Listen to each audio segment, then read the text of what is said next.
Welcome to Contributor Wednesday on Bridge the Gap Network.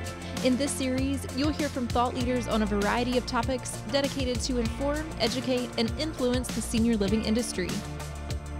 Welcome to Bridge the Gap Contributor Wednesday. I'm David Hopkins. Happy October, everybody. The leaves are starting to turn, and it's a beginning of a beautiful fall time. If you're one of those pumpkin people, which I am not, the pumpkin spice latte is back at Starbucks, as well as pumpkin ice cream and all that good stuff that people like who are pumpkin. So I'd like to talk to you today, and I'd want to start with a story.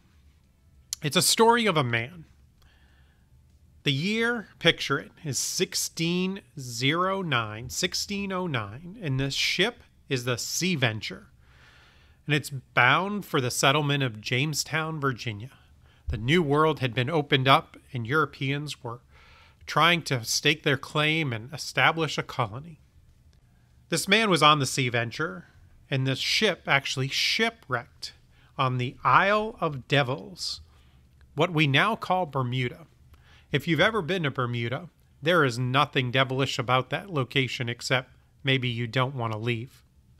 When the order came from the captain to salvage some wood from the ship and another ship to build a new, smaller vessel that would then sail on to Jamestown, this man committed mutiny. He was sentenced to death, and he talked his way out of it. And on to Jamestown they sailed till 1614, when he returned to England. In 1620, he embarked again on the Mayflower to Plymouth, signing the Mayflower Compact and living out the rest of his life in his new world. He served as an ambassador to Native Americans and settlers. He was an aide to the governor and helped by facilitating the new settlement. He was the first tavern owner in the New World and a shopkeeper, always choosing the choice of freedom for his family. He died in 1644. This man was David Hopkins. He was my 10th great-grandfather. When I think about all the choices that he had to make and where our family is now because of his choices in making decisions for his family and for him, I compare and see how many different choices I have to make during a day. His were hard choices for his family, survival decisions. Mine are more like, will I get guacamole on my Chipotle bowl today? Choices are powerful. We all have a tendency to suffer from the analysis paralysis. But if we can push past the fear and doubt, you are actually in control. You need to stop settling. You need to stop choosing for somebody else and stop doing it for somebody else. A spouse, parents, significant others, your job. You need to choose what you want. When cereal boxes had prizes, inevitably, I would get the one I didn't want. Whether it was the red and I wanted the blue, or I got the whistle and I wanted the decoder ring. So many times do I wish that I could choose the prize that I had in my cereal box. Imagine if you could just open it up and choose the prize that you wanted. My friend Jack Canfield says, event plus response equals outcome. The only thing that you can control in this is your response. We can't control outcomes, and we can't control the events that we are placed into, especially in senior living. How many times have you walked into a family meeting feeling like you were going to discuss one thing, and it turns out to be a complete 90-degree turn and you're going off the tracks? Whether it's discussing inappropriate behaviors, family members, drugs and alcohol, abuse, neglect, or maybe it's time that mom has a DNR. All of these times, we are in the event, but the only thing that we can control is our response to it. As leaders, we make decisions every day. Some are easy, some are not. Our team looks to us for hard decisions. We make mistakes, we learn, and we move on. When we get it right, we celebrate. Right now in this country, more in particular, senior housing, we're being forced to choose.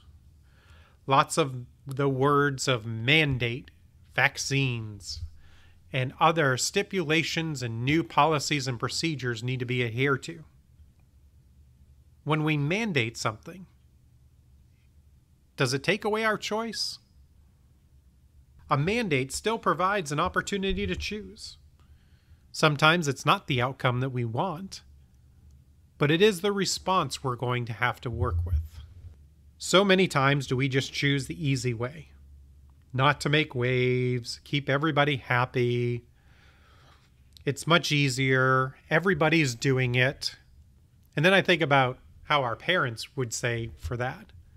If everybody was jumping off the bridge, would you? It's time that we start thinking as leaders for ourselves. It's not what is mandated. It's not what is stipulated. But as leaders, we are burdened with the choice. Using the power of choice and exercising this free right is what makes our country great. So many times when we choose something different, do people and friends all of a sudden not become our friends anymore? It's okay to disagree. This country has had many disagreements over its years. We learn from it and we move on and we grow. So today, I want to challenge you. I want to challenge you to make the right choice for you, not for your job, not for your spouse, and not for your kids. But today, do you need just to sit down by the lake or an ocean, watch the waves come in? Do you need to go for a hike before you get home and decompress? Choices are a powerful thing, and they can affect our lives greatly. If you don't know where to start small. Every morning you choose to wake up. You choose to get out of bed. Some of us even choose to make our bed. If you read that book by the Admiral, Navy SEAL, Navy SEALs get up every morning and make their bed. First thing accomplished for the day. Imagine starting off your day with a check mark even before you're fully awake. For those OCD people out there and type A personalities who have lots of checklists, this is speaking your love language. When you choose control in your life.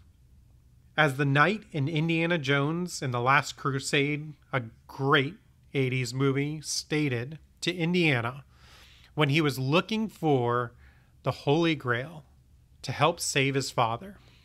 The knight said to him, "Choose wisely." So today, my leader friends and my fellow senior living folks, today I challenge you to choose wisely. Our choices are impactful. They will shape the next 6 to 8 months in this industry and will shape our future. You have a choice. You are empowered. So go out there, my friends, and make the choices that you need and not somebody else. Thanks for listening to this week's Bridge the Gap Contributor Wednesday. Please connect with me at btgvoice.com. Thanks for listening to Contributor Wednesday series on Bridge the Gap Network. For more information about the contributors and for a full library of episodes, visit btgvoice.com.